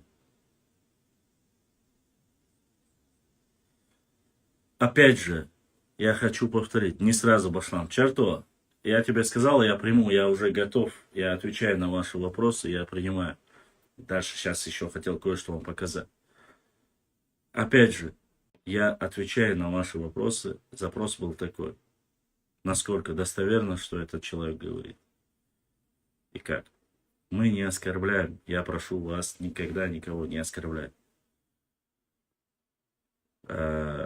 Люди могут быть, но что бы то ни было, была бы это провокация, не провокация. Да, у Азамата вырезали с эфира или там подделали его что-то, видео закидывали. И сегодня сами же раскидывают везде. Помните, я вам рассказывал, что неправильно и вообще говорить там что-то против Осетина, это неправильно, потому что 15 регионами машины есть у всех. И правильно ли будет сжигать, пойти и сжигать каждую машину 15 региона? Они взяли, вырезали момент, мой момент, где я говорю, сжигайте якобы 15 регион машины, взяли и отправили запрос. Я никогда этого не говорил. Я сохраняю свой эфир. Я приводил пример, что это абсурд. Сжигать 15 региона, 6 или 95 региона, это тупость. Но провокаторы люди есть. И во время эфира они есть, они пишут и так далее, и тому подобное, и гадости делают. Вот такого рода вопросы. Привет. Вы уже знаете, да, у нас уже, в принципе, соглашение, никто про границу не говорит. Это все вроде бы закончилось. Да, он говорит, что там Тухум, там чеченцы говорят, что вы наш Тухум и так далее, и тому подобное. Опять же, человеку, который это написал или это сказал, можно ответить, тем более взрослый человек может сказать это. Говорит, весь Ачхой Мартан, говорит, это Тумсой, и все это, говорит, автоматически, если Тумсой это Олы, и Ачхой Мартан. Там Ачхой Мартан уже давно речь не идет. Урус Мартан не идет речь. Там уже до Шатою дошло. Ачхой, Урус Мартан, теперь уже дошли и до Шатоя. И очень странно, оскорбляет один из больших чеченских тейпов, Гендергной, Мендергной, он говорит. А гендергноевцев, если я не ошибаюсь, очень много. Алганюрт, Урус Мартани, есть и в Ачхой Мартани. Понимаете? Очень странно. Говорит о периферии, но башенный комплекс, который перечисляю, введено не периферии Ингушетии, никогда не было. Это глубь Чечни. Я вам зачитал два документа официально 1837 года, 1862 года. О чеченских башенных комплексах. Что в каждом ущелье, на каждом утесе у чеченцев были башни. Чтобы построить просто башенные комплексы только на территории Чечни, которые построены, в тот период, в 19 веке, не хватило бы всех ингушей. Понимаете? И я хочу до вас довести, чтобы вам было понятно. В 1801 году, 810 году, все население женщин, мужчин, стариков, детей было 8-10 тысяч ингушей. 8-10 тысяч ингушей. Всех вместе взятые. Уберем из них определенное количество женщин, стариков, детей, это больше половины населения. Это 6 тысяч уберем. Останется 3 тысячи ингушей.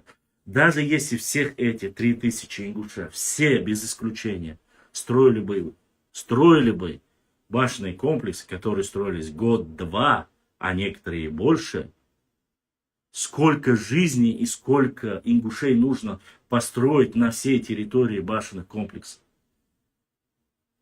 Математически вы хоть можете?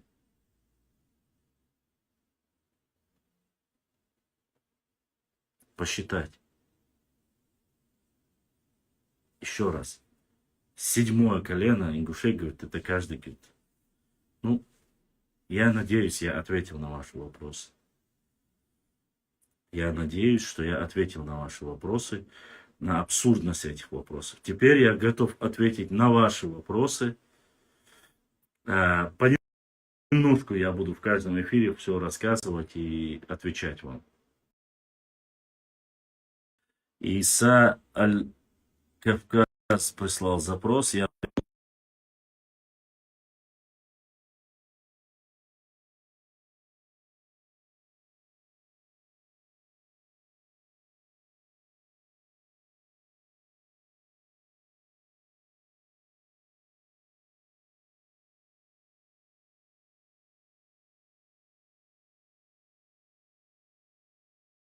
занимается историей, лингвистикой. Я у него спросил, мы же знаем, что лезгины, Кавказская Албания, да, древний народ, то есть в них... Я у него спросил, и он рассказывал мне о многих названиях на Кавказе, не только у себя в Лезгинистане, но и в Закавказье, ну, где они распространяли, их ареал был, да, лезгинов. Он знаешь, что сказал? Что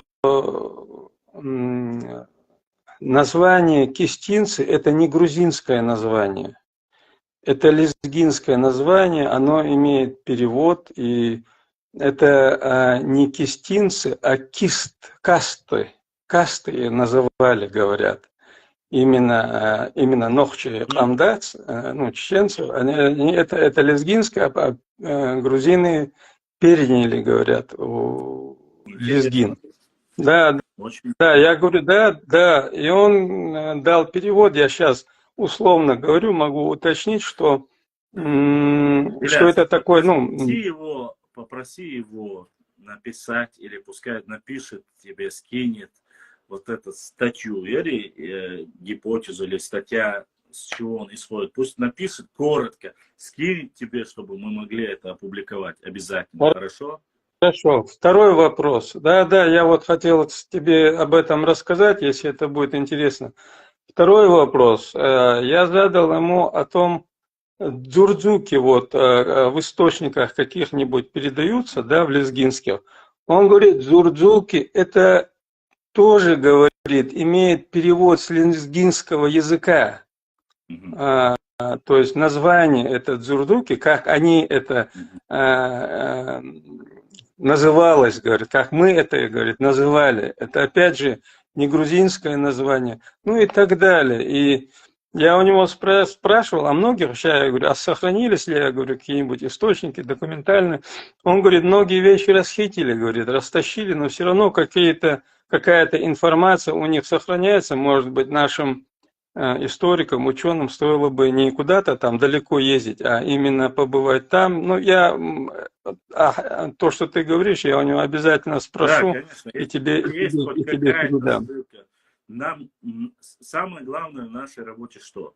Есть версия, есть напечатана газета, книга, все, что бы ни было, страница, название книги и то, что написано. Все, что касается нас.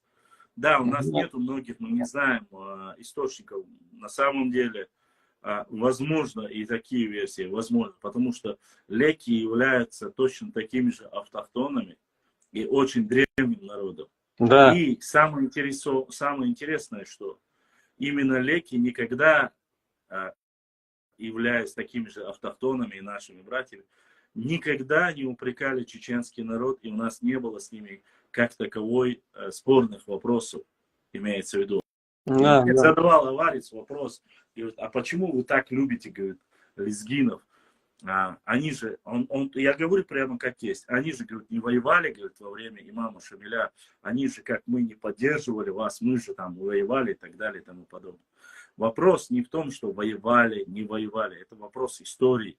Во-первых, лезгины, в отличие, не занимали дома и не занимают дома наших братьев и части нашего народа, ауховцев, не возвращают.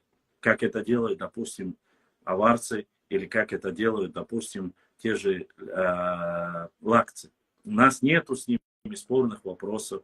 И если даже какие-то вопросы есть, мы не отрицаем автохтонность лезгинского народа, что они автохтоны, что они часть великой истории албанского царства. Нет никаких с этим проблем. И оскорблений у нас нету. Допустим, с теми же адыгами. Но разве я говорю, что у нас не было с адыгами войн? Были у нас войны. Были кровопролития было. Да, они даже, больше, я скажу так, в процентном соотношении 60% плоскости нашей Родины были под адыгами и проливали кровь. Но несмотря на все это, сам народ поддержал, ушел во время реконкисты, освобождения нашей Родины. Оставили, ушли вплоть до Малой Кабарды. Опять же, в Малую Кабарду большей части первых кого заселили? Кабардинцы. В Седах. Первыми заселили в основном чеченцев. Чеченцам я отношу и чеченцев Седаха, и тех же Орства. Остальные уже были терские казаки, будь то ингуши, они были уже после только. Там разница, если я не ошибаюсь, 20 лет между ними. Были проблемы с ними, были проблемы с адыгами, адыги и кабардинцы, это одно и то же. Я об этом говорю, но мы не ищем конкретно. Да, есть амбиции, там, допустим, у тех же некоторых националистов, кабардинцев, как и у балкарцев, у карачаевцев, они тоже некоторые говорят, там, чуть ли вся была Черкесия. Это тоже правда. Я публиковал эти карты, писали в многих местах, что там чуть ли не вся Чечня там записана до Каспийского моря, включая АУ, включая все эти части, до Каспийского моря записано как Черкесия.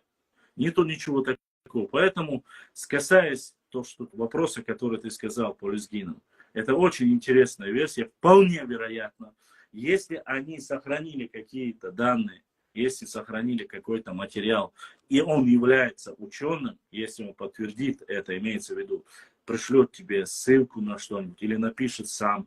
Допустим, есть представители, где старейшие из представителей мы спросили, задали вопрос, и сказали, как называют ваши старейшины. Он сказал, что старейшины вас называют нахи, нахи, нахчи. Нахчи, они до сих пор в их языке, они называют нас. Вот смотри, а вот наши соседи, братья, говорят, что кроме них никто на Кавказе нас нахчи не называет.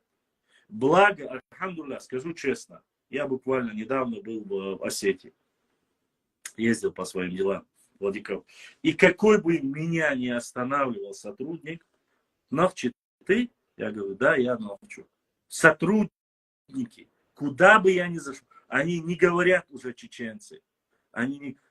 На Кавказе ситуация меняется. И мы возвращаем свое истинное название. Историческое прошлое мы возвращаем. Верное свое название. Поэтому мы не навязываем ему. Тот, кто не хочет, пускай хоть будет Чингачгуком. Мне без разницы. Якутом пускай будет. С уважением и к якутам, и к Чингачгукам.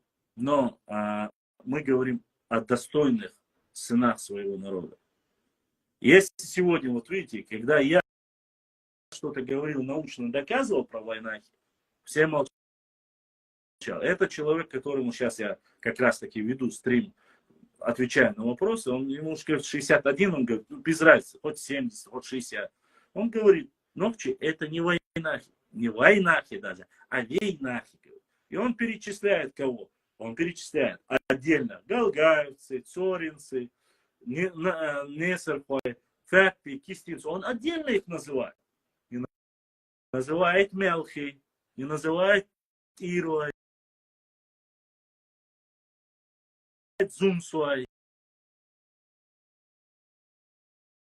Но когда захочет индивидуально,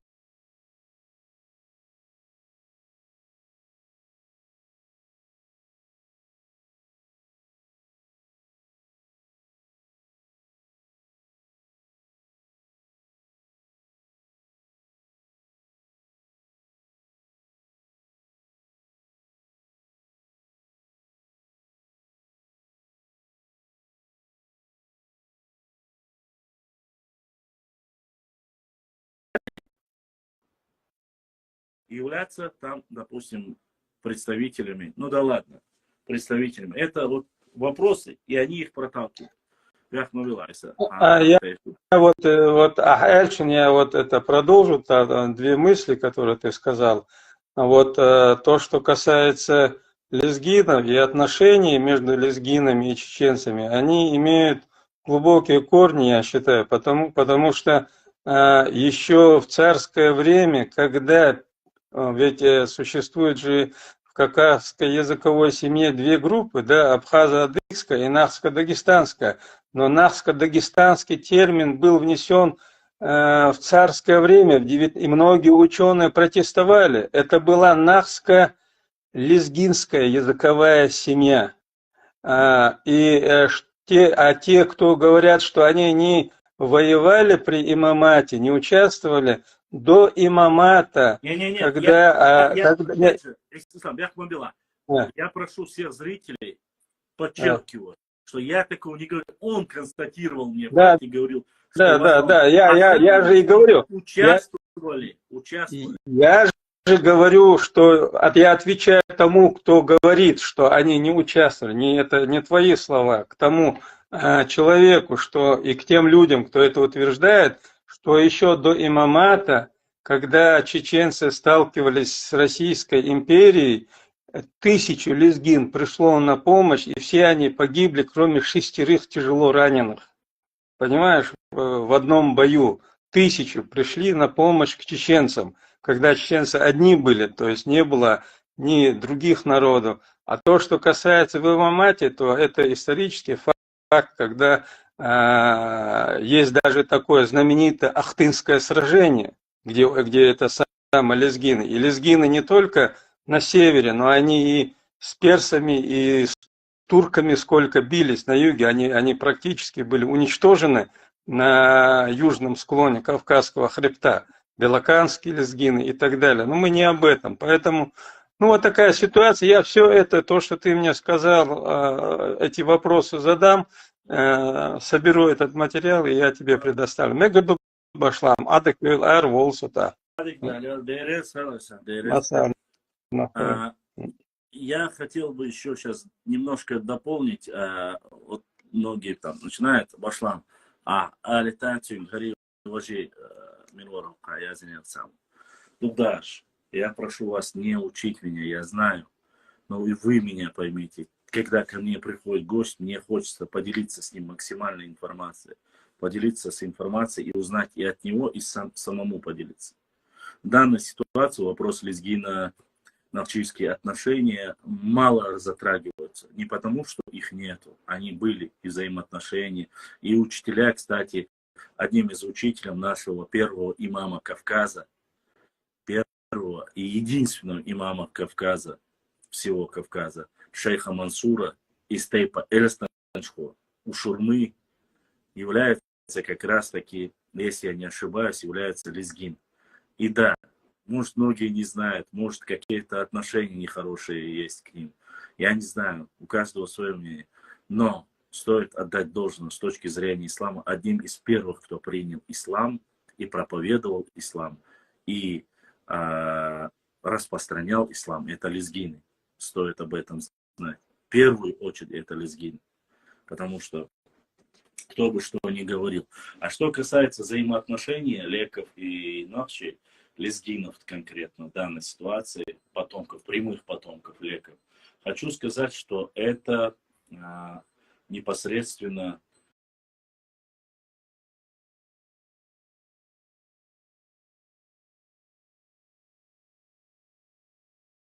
и каждый должен знать, что во времена Албании есть многие мои братья нохчи, которые не забывают, несмотря на тяжелое для меня сейчас время, и мы редко проводим стримы, поддерживают меня и наш канал, за что им огромное спасибо. Это имя называть я его не буду, но это Ачхой Мартановский брат, который предоставил мне для нашей работы вот такие великолепные книги. Вот. Они очень важные. Назвать вы поймете почему. Мифы и предков народа называется. Это 2 тома, если я не ошибаюсь. Подарил наш брат из Ачхой Мартана. Да, да, Саавел для работы, чтобы я максимально мог отсюда опубликовать такой своеобразный донат, публиковать материалы для нашего Инстаграм, Ютуб, Телеграм, Фейсбук, Рутуб, Ютуб, ВКонтакте, в Твиттере. Я везде публикую наши статьи, касающиеся нашей истории. Будем делиться с вами новыми и преданиями нашего народа, нохчи народа.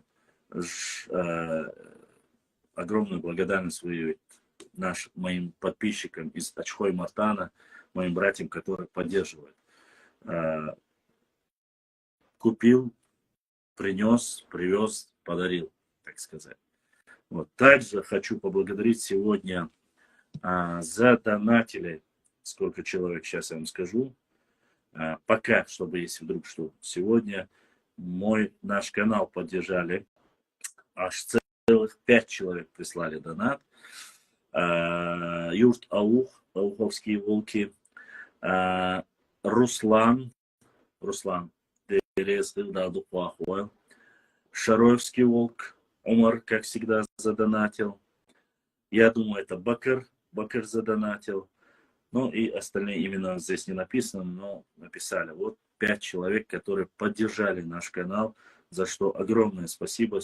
Я вам реально говорю, сейчас каждая поддержка нашего канала для меня очень дорога, очень важна. Вы знаете, мы используем даже вот сейчас эфир. Прошлую неделю я не смог. Сегодня предоставил, кстати, брату, который предоставил мне для эфира свой шикарный аппарат. Ему тоже огромная баркалла. Пока мы пользуемся чужими, как говорится, техникой, но по мере возможности я попытаюсь понемножку, если получится, собрать и купить свой. Сейчас никому не легко, как говорится. Ладно, дальше. Я хочу, чтобы вы задавали вопросы. Если у вас есть вопросы с Ютуба, вопросы с Инстаграм, задавайте вопросы, пока нас не отключили. Если у вас есть вопросы, задавайте по сегодняшней тематике. Я хотел, много чего накопилось. Все я сразу рассказать не смогу. Как раньше почему-то каким-то странным образом мирнийские жалобы, не жалобы, я не знаю, что они пытаются всяческим образом не допустить наш эфир, поэтому прервалась первая часть. Башлам, в 16-17 веках в Джайрахе упоминается отдельная группа калки, горные калканцы, которые часто совершали набеги на русских и грузин. Ответь, кто они, только прошу, ответь честно или написать.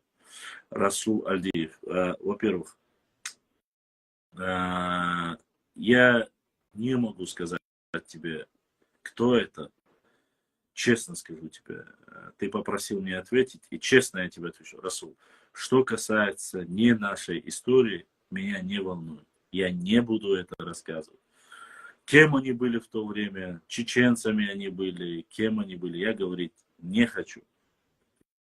Я тебя прошу, если это касается конкретно нас, вот кто-то еще вспомнил и задонатил. Огромное спасибо, кто донатит, помогает нашему каналу. Реквизиты на поддержку нашего канала вы видите внизу нашего экрана. И еще один задонатил. Инстаграмеры сегодня просто отжигают. Поэтому, Расул, калканцы, калки пытаются, вечно об этом говорит Бузуртанов, но мне они не интересны, я говорить о них не хочу.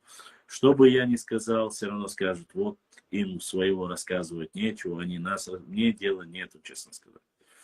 Вот, достоверной информации, предположения есть везде, а предположения соседних, ныне отдельных республик мне не интересно. Задавайте вопросы касаемо нас, нашей истории. В 16-17 веках, по крайней мере, до 17 века не было отдельных других народов. Мы были одним единым народом. Это все прекрасно знают. Пытаются, конечно, выдумать что-то, но это выдумка.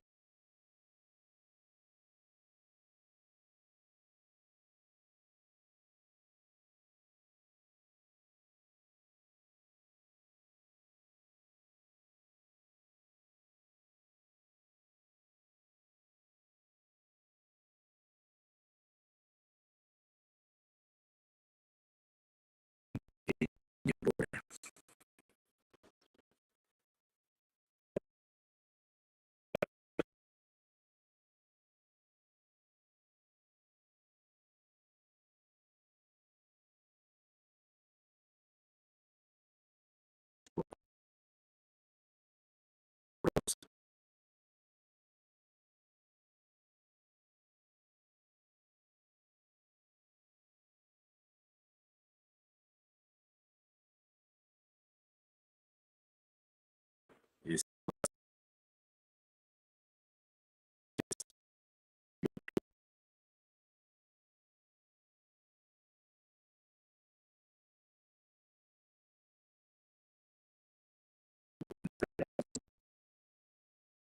он говорит, мы СД, ингуши, и мы никогда не носили спортивки и тапочки. Вот так он начинает свой разговор. Я так понимаю, это упреки в адрес непосредственно нас. Да, он говорит, что вот вы говорите, что мы тупым и так далее. Там. Я еще раз повторюсь, кто бы то ни говорил, тупым это, тейп это, шахар это не является оскорблением. Еще раз повторюсь, это не оскорбление. Это говорит о том, что это не говорит о том. Расул говорит, если я это скажу, Расул, это получится, что я оскорбляю. Понимаешь? Если ты знаешь ответ, не нужно этого говорить, задавать этот вопрос мне. Я не хочу этого озвучивать. Сразу начнет это. А так, вот книга,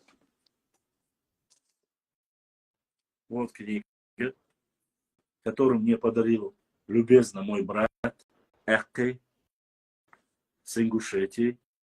И здесь все написано. Кто, от кого, сколько произошел, какие фамилии, кто под каким патронажем. В этой книге все есть. Просто мне не хочется вот прямо сейчас вот действовать так же на оскорбление. Я этого не делаю. Вот. Он говорит, я так понимаю, но даже если это не оскорбление, это говорит наоборот о единстве. Не были мы тупумом, были вы тейпом или там были вы народом. Это не оскорбление. Назови хоть одного чеченца, старик 61 год, Зикрилиаш, Зиартилиаш, чтобы сел на камеру, на телефон кому-нибудь, зашел в личку или в директ и сказал, что голова там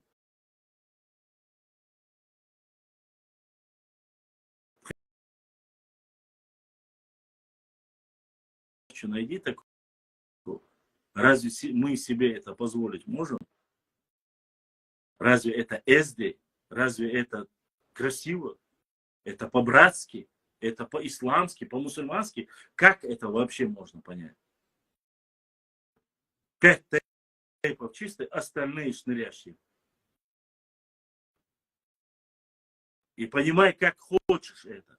И ублюдок, а иначе он, который я объясняю, что это неправильно, мне пишет снизу, вот здесь зашел в эфир, я его не заблокировал, потому что он не матерился, провоцируя всех, пишет, а разве это не так? А если я скажу, а разве правда, что ты ублюдок? Это будет красиво? Шныряжье, хошнырь юй-эдж. Это что за разговор? Мы что, базарные бабки, валикум, салам, рахматуллахи баракат. Мы в тюрьме, на каком языке это вообще? Человеку 61 год, и он говорит, 5 тейпов чистые, остальные шныряжья. Ты там, сюли и так далее. Начинает оскорблять один из больших тейпов, который почти что до 100 тысяч доходит. Один оскорбляет, другого присоединяет к себе. И это за что? За то, что вас назвали частью нашего народа, нашего общего народа. Разве это оскорбление? Нет. Ты можешь сказать, если ты скажешь, что ты был 10-й тукум. Это мнение этого человека. Если ты не 10-й тукум, скажи, нет, мы не тукум, мы всегда были своим отдельным народом. Все. Ты говоришь так, я говорю, что это не так. Но ты начинаешь перечислять. Клянешься Аллахом, что не было чеченских башен, кроме как по периферии с Ингушетией, проклялся, потому что это неправда, есть они. Говорит, что 2-3 этажек не было, они есть. Говорит, что на Жаюрте нету. Да, от Нажаюрта до Ауха башенные комплексы есть, валикум ассалам. Называешь тумсоевцев ингушами. Говорит, весь очкой Мартан, говорит, сидит Тумсой Тейп, говорит, который не знает, что они ингуши. Я не знал, что Тумсой происхождением из Таргима. Это тоже. Таргим, у него есть свои там, Ханхуа, Кадеш, Кабеш, это своя родина. Но при чем тут все остальные? Алейкум ассалам. Разве мы это говорим? Нет. Переходить от истории к каким-то бытовым вещам, упрекам, шлепки, спортивная форма, мы эсди, не эсди. От того, что ты носишь шляпу, костюм, штаны и туфли, ты не становишься идеалом, если у тебя гнилое сердце и грязный язык. Ты можешь прятаться и кому-то в директе это рассказывать. Но даже если ты это в директе делаешь, это грязный язык твой. Потому что ты говоришь обо всем народе. Почему ко мне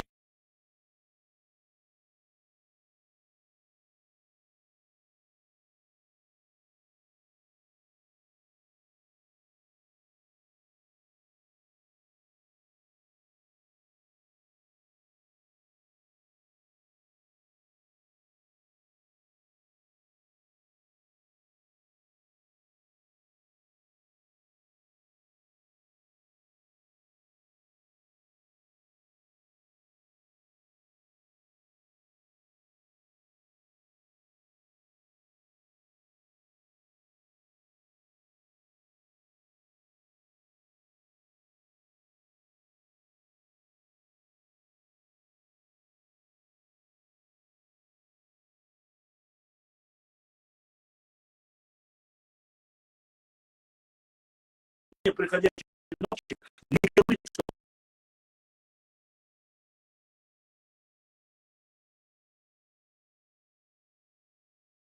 все они такие.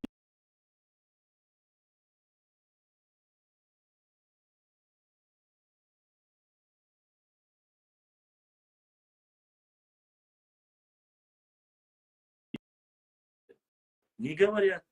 Говорят,